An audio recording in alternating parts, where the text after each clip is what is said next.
Good afternoon, everybody, and welcome. Hello. Right, hello. I'm Neil from Studio Maximus. Hello, Neil. I'm not from Randy's Park, as I said. I've come away from Kingston in Surrey. Now, what the hell gives me the right to stand up in front of you people talking about what I do? Let me give you a polite history. I'm a design and branding consultant. I've been working in this field for about 6 years. Previously, I've worked in sales, I've worked in marketing, I've done all manner of things. That is why I'm here, a big round of experience. And what I wanted to do was give you an idiot's guide to how to brand your business and build a brand.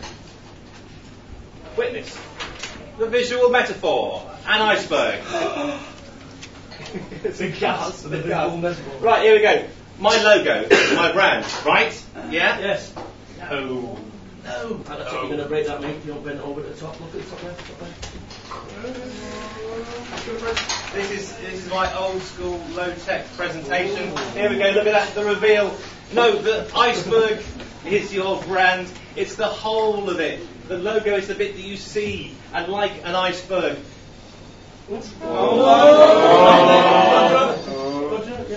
And like an iceberg, about 7/10 of its mass is underwater, so it's the bit you can't see. So if you imagine your brand is the whole iceberg, so the logo is the bit you see, and everything else, which is your interaction, your customer's perception of your business. Okay, so it might be the marketing collateral, the leaflets, the business cards, the flyers, how you dress, how you talk about the business, the tone of voice that you use when describing it.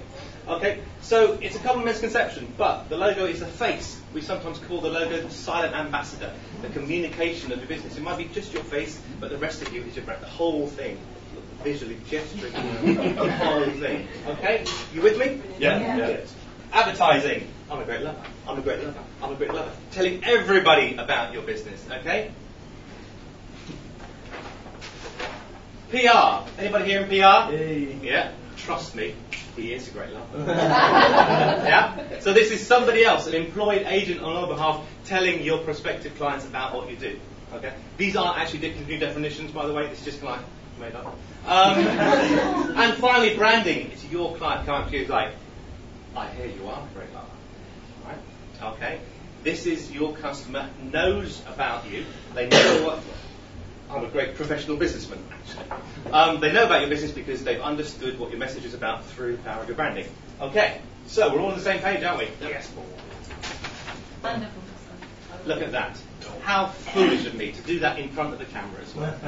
Under promise and over deliver. Why did I put that in? I'm going to trip myself up. Okay, have a look at this. The 3 C's. If you take but one thing away from this morning, the 3 C's. Clear, consistent, and coherent. Clear, free from doubt and confusion. People need to get what you're on about. Okay? So, if you are, for example, you're saying in front of me, sir, an interior design company.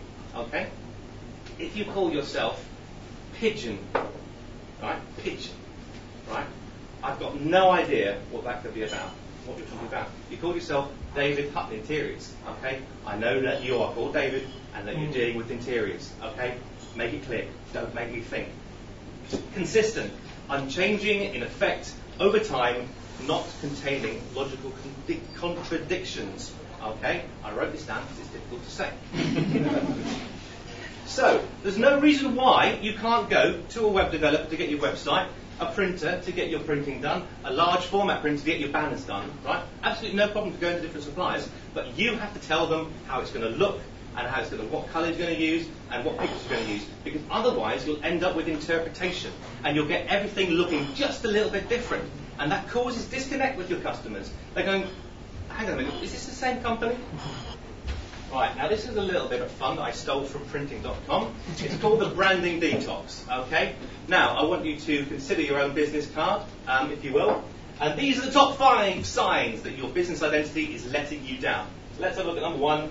You have a logo designed in word art. Just because you get it free with your computer doesn't mean it's got any place in your business identity, okay? Number 2, everything is slightly different. Okay, it kind of goes back to what I was saying about that consistency thing. You know, you go to a printer, you go to get free card offers or whatever, you just get interpretation, you're going, this doesn't match. You know, any opportunity for the customer to get confused about what you do, they will take it. You know, they will take any opportunity to be confused about what you do. I can't even say this out loud. Clip art. And finally, your business identity uses font of shame. Ladies and gentlemen, these are the fonts of shame. Now, let me just want to clear the bump table.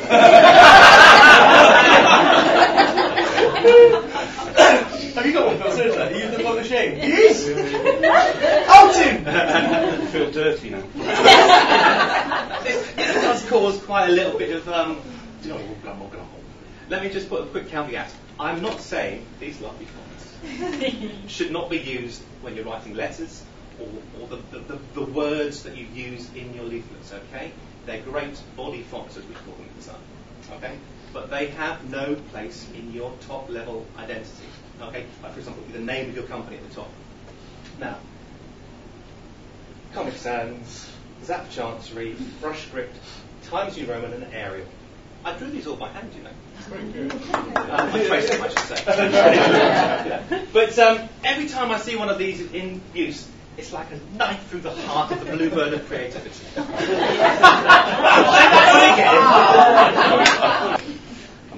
Right, let's wind this up, shall we? These are the things I've learned when preparing this presentation. Number one, it's not all about you. Well, for me, it's about you. But for you, it's all about me, your customer, okay? So, if you don't like green and you work in the eco business, put your preconceptions aside and use green in your branding. You're missing a trick if you don't. Number two, you can't afford not to, okay? You cannot afford not to. People say, don't bother with all that rubbish. It's like, yeah, I can tell.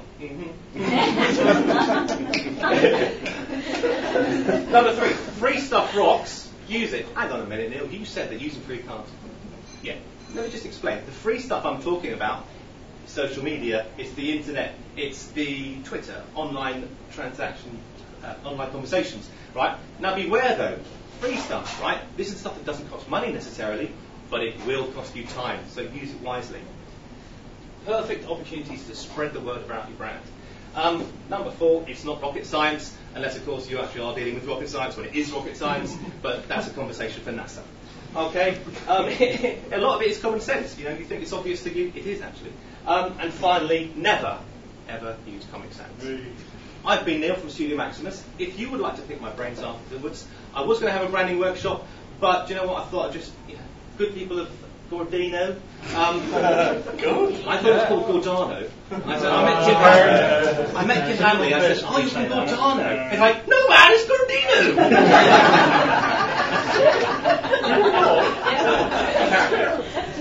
I'm educated.